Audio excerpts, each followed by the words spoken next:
Olá, galera! Vamos dar continuação à nossa aula sobre tecido muscular. Em relação ao tecido muscular, nós já falamos sobre as proteínas que o compõem e suas estruturas básicas. Falta a gente falar sobre a inervação e sobre o processo de contração. E são nesses pontos que a gente vai dar ênfase na aula de hoje. Em relação à inervação, a inervação é feita através de neurônios motores. Basicamente, o que a gente vai ter? A partir do sistema nervoso central, então, sistema nervoso central está aqui. A partir desse sistema nervoso central, dele saem neurônios motores. Em relação a esses neurônios motores, essas partes de prolongamento que eu estou marcando em amarelo para vocês, esses prolongamentos correspondem à parte de um neurônio correspondente ao axônio. Ao juntar vários axônios, eu formo fibras nervosas. Então, o que a gente vai ter para fazer com que o neurônio se contraia? A gente vai ter neurônios, esses neurônios motores, onde o corpo do neurônio está localizado no interior do sistema nervoso central. Deles saem os axônios, que são prolongamentos dos neurônios, e esses prolongamentos vão até as células musculares. E aí se ligam às células musculares, passando a informação para aquela célula muscular contrair. Então a informação vai até as fibras musculares, ok? E assim a célula como um todo se contrai. Em relação a esse processo de inervação, está vendo que eu tenho algumas fibras ligando a um número menor de neurônios e tenho algumas fibras ligando ao número maior de neurônios. Em relação a essas fibras nervosas se ligando a uma quantidade menor de fibras musculares ou uma quantidade maior de fibras musculares, é para a gente ter variação de força. Quando a gente tem que levantar algum objeto e esse objeto é leve, a gente não precisa de todas as nossas células musculares contraindo. Por isso eu só vou passar a informação para algumas células musculares contraírem. E assim vou conseguir levantar um objeto leve. Se eu vou levantar um objeto bem mais pesado, eu preciso de mais força. Consequentemente, eu vou utilizar estruturas de fibras nervosas que se ligam a várias fibras musculares. Consequentemente, fazendo com que uma maior quantidade de fibras contraiam-se e assim tendo maior força para o movimento. Então, do nosso sistema nervoso central, a gente vai ter neurônios motores. O corpo dos neurônios motores, lembrar, fica dentro do sistema nervoso central. Os neurônios motores possuem uma ramificação que a gente chama de axônio. Esse axônio é que vai ser prolongado até as fibras musculares e vai se conectar às estruturas das fibras musculares, passando a informação para que essa fibra se contraia. Aqui dá para a gente ver esse processo através de uma foto, ok? Quando a gente pega o axônio, que é esse prolongamento, então, do neurônio, mais as fibras musculares por eles inervadas, a gente tem a estrutura que a gente vai chamar de unidade motora. Então, para a inervação, para o processo de inervação, a gente vai ter a estrutura do axônio vindo, conectando a estrutura do músculo, ou seja, a estrutura da fibra muscular. Em relação a esse processo de conexão, dá para você ver através dessa imagem e também dá para observar através dessa imagem, ok? Agora, um detalhe importante a gente lembrar. Quando o axônio inerva uma única fibra muscular, ou seja, uma única célula muscular, é quando a gente precisa de movimentos mais precisos. Exemplo, nos músculos oculares. Se eu preciso de ter um movimento preciso em relação ao meu olho, então eu vou ter cada axônio controlando uma única célula muscular. Se eu não preciso de um movimento tão preciso assim, como o movimento dos nossos membros, então eu vou ter o axônio inervando várias fibras musculares. Então, se eu tenho um axônio e ele se conecta apenas a uma fibra muscular, apenas a uma célula muscular, eu tenho movimentos mais precisos. Se eu tenho o axônio conectando-se a várias fibras musculares, eu tenho movimentos menos precisos ou pouco precisos. Exemplo dos membros. Como que vai ocorrer o funcionamento da contração, então? A informação chega por essa estrutura do sistema nervoso, mas como ocorre a contração? É isso que a gente vai começar a ver através dessa imagem, ok? Essa imagem é mais complexa, então, por favor, todo mundo prestando bastante atenção, ok? Ó, aqui, essa estrutura que está chegando aqui corresponde à estrutura do axônio. Então, aqui em cima, eu tenho a estrutura do axônio. O axônio está chegando e na hora que o axônio chega, essa estrutura eu considero a parte terminal do axônio. Essa parte terminal do axônio, eu posso dar o nome para ela de placa motora. Então, aqui eu tenho a estrutura que eu chamo de placa motora. Nessa placa motora, eu vou ter a conexão da estrutura do axônio, sua parte terminal, com a estrutura da fibra muscular, ou seja, da célula muscular. Quer dizer que toda essa estrutura aqui do entorno é uma única célula muscular? Sim, toda essa estrutura do entorno é uma única célula muscular. Esses daqui são núcleos periféricos. Tá vendo aqui? Núcleos periféricos. E esses tracinhos no interior aqui? Esses tracinhos no interior são as miofibrilas. Lembrando, cada uma dessas miofibrilas é dividida em intervalos e esses intervalos, como eu estou marcando em vermelho para vocês, correspondem aos sarcômeros. Ok, informação chegou através do axônio, chegou na porção terminal do axônio, eu tenho a minha placa motora, então. Dessa placa motora, a gente vai ampliar a imagem. No que a gente ampliou a imagem, a gente vai ter essa imagem inferior aqui.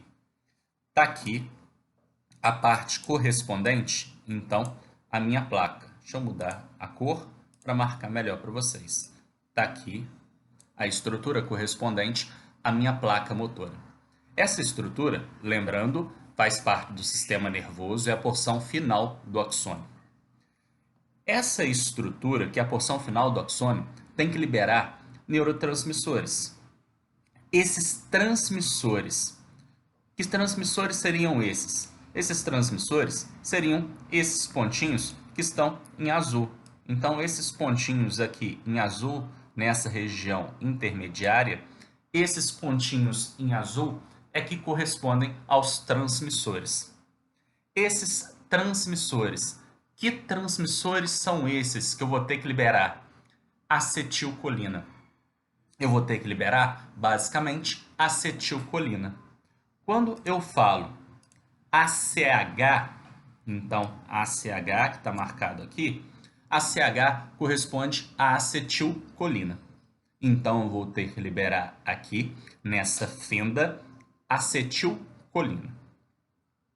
Só que se a gente observar, as estruturas dessas acetilcolinas estão dentro do axônio, dentro de vesículas. Essas estruturas redondinhas. Se estão dentro de vesículas, que são essas estruturas redondinhas, eu preciso estimular para que elas sejam liberadas. Como eu vou estimular a sua liberação? Através da entrada de cálcio. Então, através da entrada de cálcio, então está aqui o cálcio vai entrar na estrutura da fibra nervosa, ou seja, na porção final do axônio, e a entrada do cálcio estimula com que essas vesículas contendo acetilcolinas sejam liberadas. Libero essas vesículas, então, contendo acetilcolina. Passamos para a imagem 3. A imagem 3. Entrou o cálcio, então, essas vesículas aproximaram, Está aqui a estrutura da vesícula, ela se aproximou da membrana do axônio e eu vou começar a liberar a acetilcolina. Ao liberar a acetilcolina vai se ligar a algumas proteínas. Essas proteínas em roxo, aqui para vocês. Então, a acetilcolina se liga a algumas proteínas, que eu chamo de receptoras, e ao fazer essa conexão com essas proteínas receptoras, essas proteínas vão permitir uma passagem de dois componentes. Eles vão permitir a saída de K e a entrada de Na. Vão permitir, então, a saída de potássio e a entrada de sódio. Lembra que potássio e sódio fazem parte da bomba de sódio e potássio. Em relação à bomba de sódio e potássio, não sei se vocês lembram.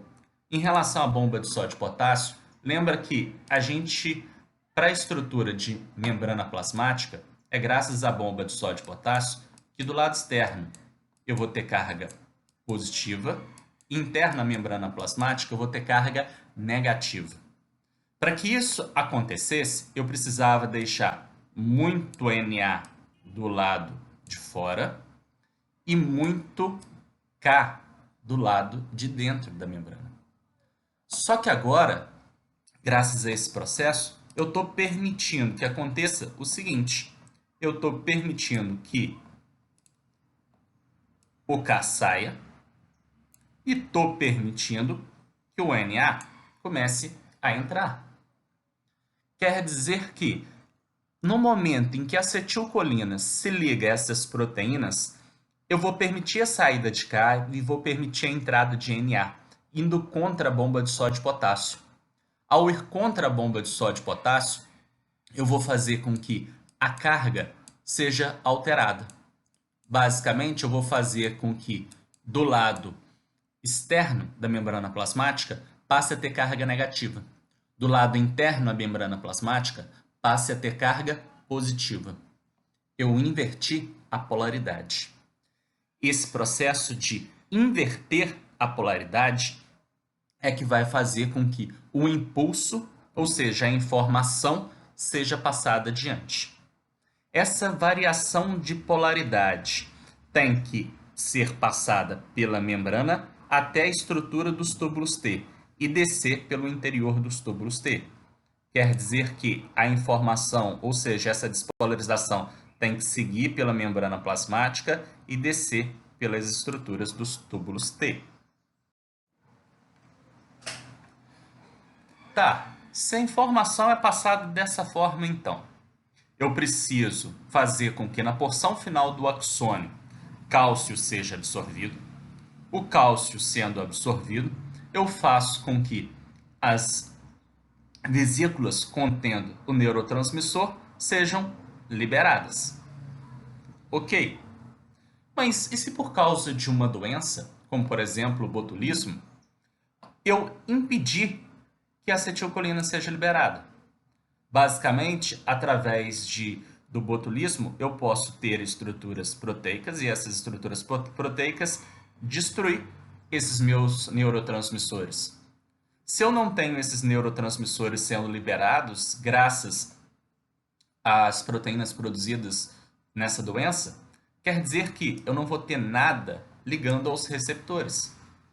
Se eu não tenho nada ligando aos receptores, eu não passo a informação para que as células musculares contraiam-se.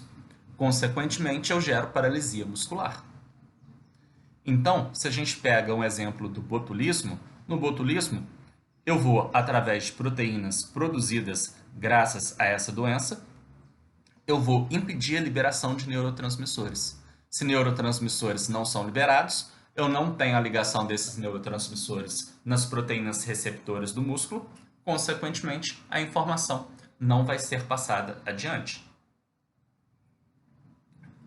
Em casos de Botox, eu causo um processo bem similar, que causa uma paralisia temporária na musculatura. E essa paralisia temporária na musculatura é que faz a pele parecer mais certinha. Mas também acaba por, como é paralisia, perder os movimentos. No Botox eu faço um processo similar. Uso algumas proteínas para inibir a liberação do neurotransmissor, consequentemente, evitar a contração muscular numa determinada região. Então, a gente tem que pensar o seguinte: no processo normal, o que vai acontecer? Tem essa estrutura, toda essa estrutura é a porção final do axônio. Nessa porção final do axônio, tem várias vesículas com umas bolinhas amarelas. Essas são vesículas contendo acetilcolina no seu interior. Então, contendo acetilcolina no seu interior.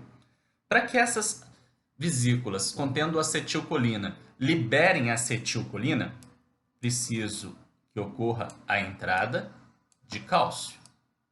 Então, preciso da entrada de cálcio. O cálcio entrando, eu vou fazer a liberação da acetilcolina. Liberou a acetilcolina. A acetilcolina vai se ligar a um receptor, a uma proteína presente na membrana. Ao ligar a essa proteína presente na membrana, eu vou fazer com que a informação seja passada adiante. Nesse processo, e se eu utilizar alguma substância, alguma estrutura, e essa estrutura ligar onde a minha acetilcolina deveria se ligar? Ou seja, eu utilizar alguma substância que se ligue na proteína receptora e agora impeça a acetilcolina de se ligar. Isso pode acontecer? Pode. No caso da doença miastenia graves, vai acontecer justamente isso. No caso de uso de alguns venenos, como corari, vai acontecer justamente isso. Eles vão se ligar ao receptor do músculo, impedindo a ligação da acetilcolina. Se eu estou inibindo os receptores, quer dizer que a informação também não vai ser passada adiante. Consequentemente, não vou ter contração muscular. Ok? Vamos lá para o mecanismo de contração muscular, então. Informação já foi passada. Se a informação já foi passada, eu preciso levar essa informação até o retículo sarcoplasmático. Retículo sarcoplasmático são essas estruturas em azul. Então, esses emaranhados em azul, eu estou tentando grifar eles em azul para ficar mais forte para vocês de ladinho. Em relação a essas estruturas, essa estrutura corresponde ao retículo sarcoplasmático. A informação precisa chegar aqui. Só que esse processo de despolarização está acontecendo aqui na membrana. Se está acontecendo aqui na membrana, essa informação tem que entrar na célula até chegar ao retículo sarcoplasmático. Como que essa informação vai entrar na célula para chegar no retículo sarcoplasmático? Através desses tubos que eu estou grifando para vocês. Esses tubos são chamados de túbulo T. Então, através das estruturas dos túbulos T, essa informação vai conseguir entrar na célula e chegar até o retículo sarcoplasmático. Então, essa informação entra e chega até o retículo sarcoplasmático. Do processo, então, até agora, o que aconteceu? Axônio, entrou cálcio. No que entrou cálcio, vesículas liberaram acetilcolina. Acetilcolina ligou a receptores da membrana do músculo. Isso gerou a mudança da polaridade da membrana e essa informação seguiu pela membrana. Para ela chegar até o retículo sarcoplasmático, ela desceu pelas estruturas dos túbulos T. Nos túbulos T, a informação foi passada ao retículo sarcoplasmático. O que esse retículo sarcoplasmático precisa fazer agora? Esse retículo sarcoplasmático, ele estava armazenando cálcio. Ele precisa liberar esse cálcio. A partir do momento que cálcio é liberado pelo retículo sarcoplasmático, esse cálcio vai trabalhar junto com actina, miosina e outras proteínas para que ocorra a contração muscular. Então, o músculo se contrai. Então, quer dizer que toda vez que o retículo sarcoplasmático liberar o cálcio, o músculo contrai? Sim. Toda vez que cálcio for liberado pelo retículo sarcoplasmático, a gente vai ter o processo de contração muscular. Depois que o músculo contraiu, o músculo relaxou. Depois que o músculo contraiu, ele relaxou, eu não preciso desse cálcio mais, esse cálcio retorna para o retículo sarcoplasmático.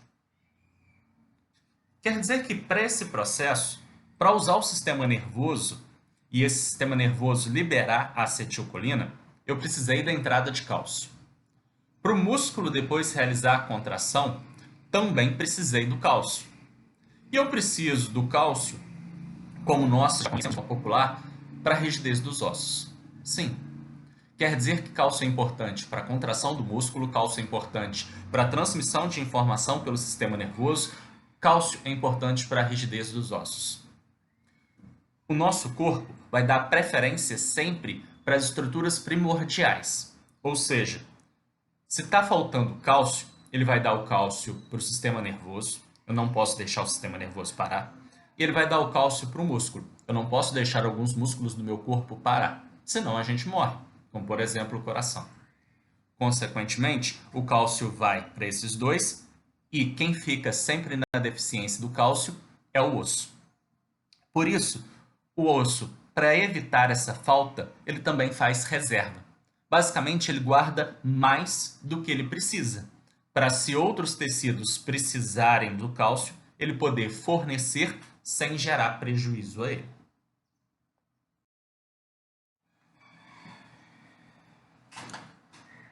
Devagar nesse processo, então, informação vem pela membrana plasmática, desce pelos túbulos T, desceu pelos túbulos T, informação vai sendo passada para o retículo sarcoplasmático. Retículo sarcoplasmático começa a liberar o cálcio. E aí o cálcio vai sendo liberado.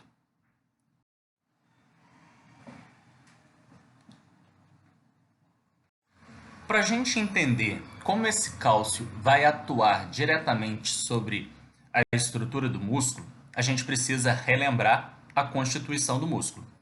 Constituição do músculo que a gente falou na primeira aula de tecido muscular. Em relação à constituição do músculo, lembra que a gente tinha fibras finas e finas espessas. As fibras finas, elas eram formadas principalmente de actina, tropomiosina e troponina. Então, eu tinha ela formada de 3 proteínas. A principal actina, mas eu também tinha tropomiosina e eu tinha a troponina. A fibra fina, então, é formada por essas estruturas globosas, ou seja, por essas bolinhas, e essas bolinhas são as estruturas correspondentes à actina. Enrolado nelas, eu tenho essas estruturas mais compridas, que correspondem à tropomiosina. E a gente tem ligado, colocar numa cor diferente a essa estrutura, a gente tem uma estrutura que eu chamei de troponina. Lembrar que a troponina tem 3 regiões, TNC, TNI e TNT. Dessas 3 regiões, eu já tinha comentado com vocês. TNC é a mais importante, então a gente tinha que dar atenção a ela. Por que a gente precisa dar atenção para essa porção TNC? Porque é nessa porção TNC da troponina que o cálcio será necessário. Quer dizer que o cálcio que foi liberado pelo retículo sarcoplasmático vai se ligar à porção TNC da troponina. Então, esse cálcio se liga à porção TNC da troponina, ok? Então, sempre que eu tenho a porção TNC da troponina, vai ser onde esse cálcio vai se ligar. Ok. O cálcio se ligando à porção TNC da troponina. O que acontece? Acontece o seguinte. Para ocorrer a contração muscular, a estrutura de miosina, então essa estrutura que está em verde para vocês e possui essa região que a gente chama de cabeça, essa região aqui, que eu estou marcando novamente, essa estrutura que a cabeça da molécula de miosina, ela tem que se ligar à actina. Só que ela tem que se ligar à actina nessa região aqui, que eu estou marcando em vermelho. Só que eu não vou conseguir ligar a cabeça da molécula de miosina a essa parte da actina, essa parte em vermelha que eu grifei para vocês da actina. Por que eu não vou conseguir realizar esse processo? Porque a tropomiosina está passando por cima. Eu tenho a estrutura da tropomiosina passando justamente entre os dois.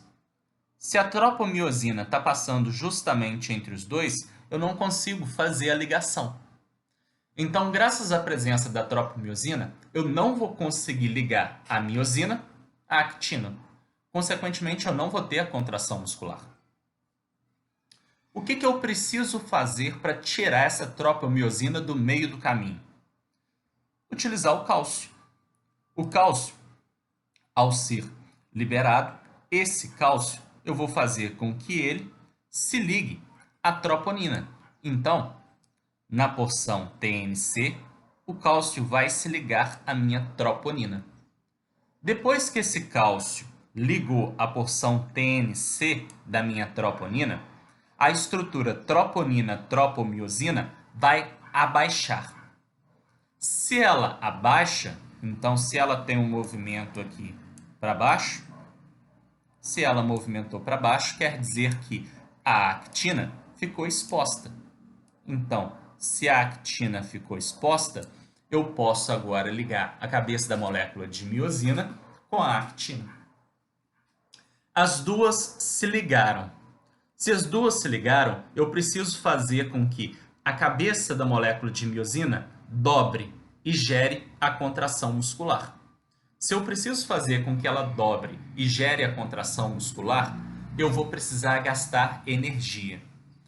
Já falamos sobre isso. Sempre que eu precisar gastar energia, eu vou pegar essa energia de moléculas de ATP. Então, eu vou pegar uma molécula de ATP, quebrar ela em ADP mais P. Ao quebrar ela em ADP mais P, eu faço com que a cabeça da molécula de miosina se dobre.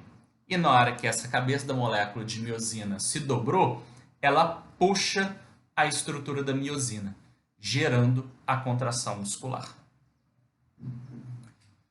Todo o processo novamente. A gente tem fibras espessas que estão em verdinhas, corresponde à miosina. E a gente tem as fibras finas, que a gente está embaixo, que é formada principalmente de actina. Só que além da actina, eu também tenho a presença da tropomiosina e da troponina. Para ocorrer a contração muscular, eu preciso que a cabeça da molécula de miosina se ligue à molécula de actina, em pontos específicos, como está marcado em vermelho para vocês. Só que isso não vai ser possível porque eu tenho a tropomiosina entre as duas. Se a tropomiosina está entre as duas, eu não consigo fazer essa ligação. Como que eu retiro essa tropomiosina desse ponto? Simples. Vou fazer com que o cálcio se ligue à porção TNC da troponina. A partir do momento que o cálcio se ligou à porção TNC da troponina, esse complexo troponina-tropomiosina abaixa. No que esse complexo abaixou, o sítio de ligação da actina fica exposto. Se ele fica exposto, a cabeça da molécula de miosina pode se ligar a ele. Eu preciso agora dobrar a cabeça da molécula de miosina para ocorrer a contração muscular. E esse processo demanda gasto de energia. Se demanda gasto de energia, preciso de energia, vou utilizar uma molécula de ATP. Pego a molécula de ATP, quebro a molécula de ATP em ADP mais P. Ao quebrar essa molécula, energia vai ser fornecida para a miosina e ocorre a dobra da cabeça da molécula de miosina, gerando a contração muscular. Então, basicamente, está demonstrado em roxo para vocês a miosina. E aí, eu tenho a miosina e ela vai se conectar à actina. E ela vai se conectar à estrutura de actina. Como eu estou fazendo o desenho para vocês. Quando ela se conecta, eu preciso dobrar. Na hora que eu dobro essas estruturas, então elas têm que dobrar, então elas vão ser inclinadas, eu faço com que essa estrutura de actina seja puxada e essa estrutura de actina seja puxada, nos sentidos dessas setas que eu acabei de fazer para vocês.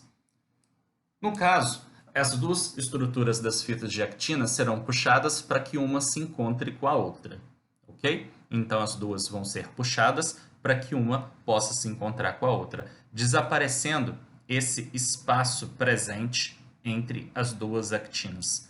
Quando esse espaço presente entre as duas actinas desaparecer, quer dizer que eu tive a contração máxima. Em relação à energia para essa contração muscular, energia para a contração muscular, eu posso utilizar diversas fontes de energia. Posso utilizar ATPs já prontos, então posso utilizar os ATPs que já estiverem prontos. Só que a gente não deixa muitos ATPs prontos. A quantidade de ATP pronto dá energia para a gente o suficiente para a gente fazer cerca de 2 segundos de atividade física. Então, só 2 segundos de atividade física, que é bem pouco. Mas eu posso utilizar a fonte de fosfocreatina. Fosfocreatina vai me dar energia para mais uns 10 segundos de energia. Então, é muito pouco. Preciso fazer exercício por mais tempo. Se eu preciso fazer exercício por mais tempo, eu vou utilizar o principal processo. O principal processo é em relação ao metabolismo aeróbico. Metabolismo aeróbico quer dizer que eu vou usar oxigênio. Eu vou usar O2. Quer dizer que a gente respira justamente para fornecer oxigênio para a mitocôndria e a mitocôndria vai fornecer a energia necessária para o funcionamento do nosso corpo. A gente precisa do metabolismo aeróbio, então. A gente precisa desse oxigênio sendo fornecido para a mitocôndria, para que a mitocôndria produza energia para que ocorra a contração muscular. Em relação às mitocôndrias, lembra que as mitocôndrias vão quebrar moléculas que a gente chama de acetil. Então, as moléculas de acetil serão as moléculas quebradas.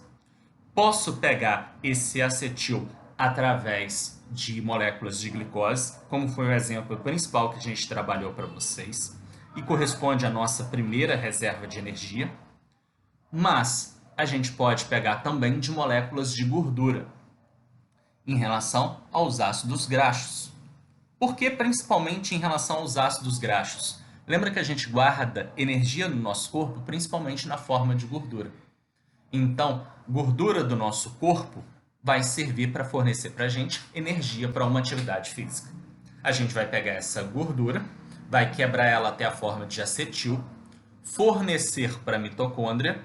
Mitocôndria, tendo o acetil, tendo moléculas de oxigênio, quebra a molécula e produz energia para as nossas atividades. Esse processo é chamado de metabolismo aeróbio. Esse metabolismo aeróbio é o principal que o nosso corpo vai realizar. Só que nesse processo, pode ser que a gente comece a fazer exercícios em excesso. Ou seja, a gente faz muito exercício e o nosso metabolismo aeróbio não dá conta de produzir energia suficiente. Então, se eu comecei, por exemplo, a correr, comecei a fazer uma atividade física e comecei a correr. Estou correndo 1 km, 2 km, 3 km e estou continuando correndo. Nesse processo onde eu estou correndo bastante, a minha necessidade de energia para a contração muscular aumenta. Se aumenta a necessidade de energia, preciso produzir mais energia. Como que eu faço para as mitocôndrias presentes nos músculos produzirem mais energia? Primeira coisa, aumenta a quantidade de oxigênio que eu vou dar para elas. Como que eu aumento a quantidade de oxigênio para elas? Respiro mais rápido. Então, quando a gente começa a fazer uma atividade física e a gente começa a respirar mais rápido, é justamente para pegar mais oxigênio, dar mais oxigênio para as mitocôndrias presentes nos músculos produzirem energia. Tá, mas eu preciso desse oxigênio sair de forma mais rápida do meu pulmão e chegar até o músculo. Eu preciso, então, acelerar a minha circulação. Para isso, aumenta os batimentos cardíacos. O coração começa a bater mais rápido, justamente para fazer o sangue circular mais rápido e eu levar esse oxigênio dos pulmões até os músculos de forma rápida. Então, comecei a fazer atividade física, estou correndo, precisei de mais energia, respiração aumentou, batimentos cardíacos aumentaram. Continuei fazendo atividade física, aumentou a quantidade de oxigênio necessário, estou respirando mais rápido ainda, o coração está batendo mais rápido. Só que a partir desse momento, não tem como mais eu aumentar a respiração e não tem mais como meu coração bater mais rápido, senão vai ser prejudicial à minha saúde. Mas eu não parei a atividade física. Continuei a atividade física. Nesse processo, estou precisando, vamos colocar de uma forma fictícia, estou necessitando de 100 moléculas de ATP. Através do metabolismo aeróbico, tendo a minha respiração no máximo, os meus batimentos cardíacos no máximo, eu só estou conseguindo cerca de 96 ATPs. Preciso de mais 4 ATPs. De onde eu vou tirar esses 4 ATPs que eu ainda vou necessitar? Simples, o nosso corpo começa a fazer metabolismo anaeróbio. O meu corpo começando a fazer o metabolismo anaeróbio quer dizer que eu vou quebrar moléculas de glicose, só que quebrar essas moléculas de glicose sem a presença de oxigênio. Quer dizer que eu não vou utilizar também a mitocôndria. Metabolismo anaeróbio quer dizer que eu não vou utilizar oxigênio, então não vou utilizar mitocôndria. Pode ser realizado também com gorduras? Não, só vou realizar com moléculas de glicose, apenas moléculas de glicose. Então, vou realizar o metabolismo anaeróbio e nesse metabolismo anaeróbio vou conseguir produzir esse restinho de energia que eu estou precisando. Basicamente, é uma forma de complementação que o nosso organismo vai fazer. Só que essa complementação tem um pequeno porém. O nosso corpo já está no limite. Se está no limite, quer dizer que a gente não deveria usar muito essa complementação, tá? Mas se a gente está utilizando, o nosso corpo, como aviso, vai começar a produzir, graças a esse processo, ácido lático. O ácido lático, ou lactato, ele começa a se acumular na musculatura, e o acúmulo dele na musculatura pode causar a cãibra, pode causar tetania, basicamente o músculo começa a tremer. Então, se você já fez muita atividade física, depois parou e o seu músculo está todo tremendo, é graças a esse ácido lático. E depois, quando seu corpo esfriou e está todo dolorido, essa dor na musculatura é graças ao acúmulo desse ácido lático nos seus músculos. Enquanto ele ficar acumulado nos seus músculos, ele vai ficar gerando dor. Basicamente, por que ele foi produzido? Foi produzido para a gente complementar a energia que a gente precisava, para terminar a atividade física que a gente desejou, que a gente precisava. Esse ácido lático, ao ser produzido, ele vai causando impactos na musculatura, basicamente para dar um aviso para o seu corpo que ele já está no limite e que ele tem que parar. Ok? Parou a atividade, está no outro dia, está todo dolorido. Como que faz para retirar esse ácido lático mais rápido e não ficar sentindo dor? Simplesmente aumente a circulação naquele tecido muscular de forma moderada. Aumentando a circulação, esse ácido lático vai ser jogado na corrente sanguínea e vai sair do músculo de forma mais rápida. Como que eu posso fazer isso? Exercício físico leve pode fazer isso, ou gelo. Gelo também é uma forma de fazer isso. Então, quando um atleta, um jogador de futebol, terminou um jogo extremamente importante, no outro dia ele não treina pesado, ele faz apenas treinamentos leves. Esses treinamentos leves servem justamente para aumentar a circulação sanguínea no músculo e retirar o ácido lático produzido para que ele melhore de forma mais rápida. Se entra dentro de banheiras de gelo, também tem como uma das finalidades retirar o ácido lático que está armazenado na musculatura.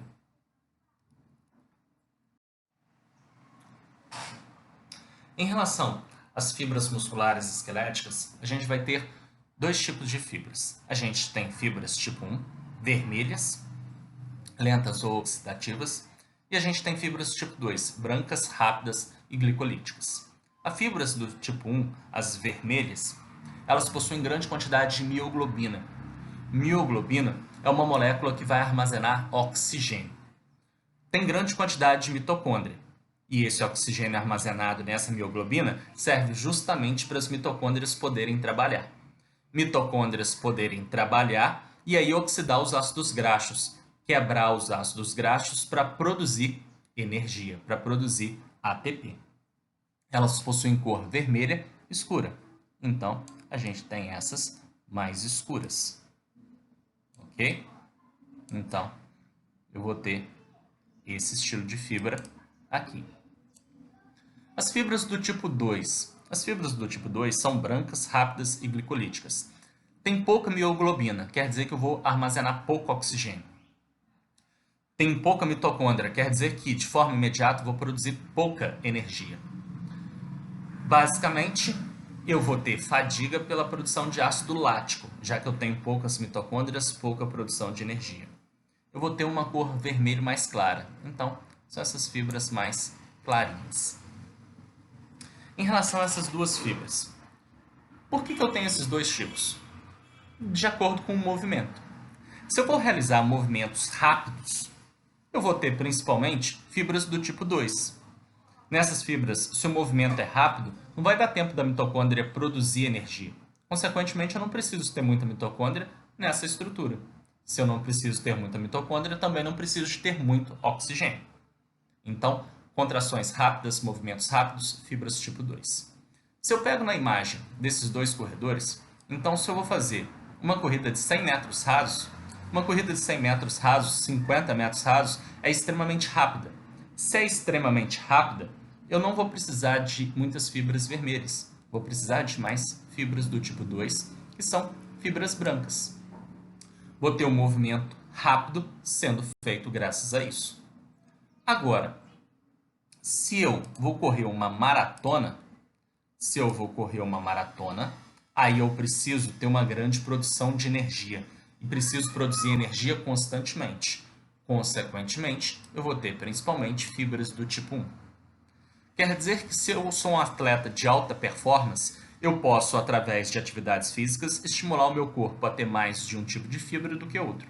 Ou seja, posso ter mais fibras do tipo 1 se eu sou um atleta que vai fazer atividades durante um longo período de tempo, ou se eu sou um atleta de explosão, eu vou ter mais fibras do tipo 2 dentro do meu corpo. E se é basicamente como a maioria de nós faz um pouco dos dois? Se a gente faz um pouco dos dois, a gente vai ter uma mistura entre os dois tipos de fibras, como na imagem. A gente vai ter um pouco de fibras tipo 2 e fibras tipo 1. A gente mistura as duas. Em relação à miogênese, ou seja, para formar estruturas de células musculares. Para formar estruturas de células musculares, a gente precisa de células precursoras miogênicas. Ao longo das fibras musculares, ou seja, ao longo das células musculares, a gente tem células precursoras miogênicas, células precursoras dos músculos. Essas células precursoras dos músculos, elas vão modificar com o tempo até dar origem à estrutura da célula muscular. Então, ao longo das fibras musculares, ou seja, ao longo das células musculares, a gente tem células precursoras miogênicas e essas células precursoras miogênicas é que dão origem às estruturas das células musculares. Tá? Tenho também a presença de células satélites. Essas células satélites que estão presentes vão estar localizadas entre a lâmina basal e a sarcolema, ou seja, entre a lâmina basal e a membrana plasmática da célula muscular. Tá? Qual a função? Crescimento e regeneração muscular.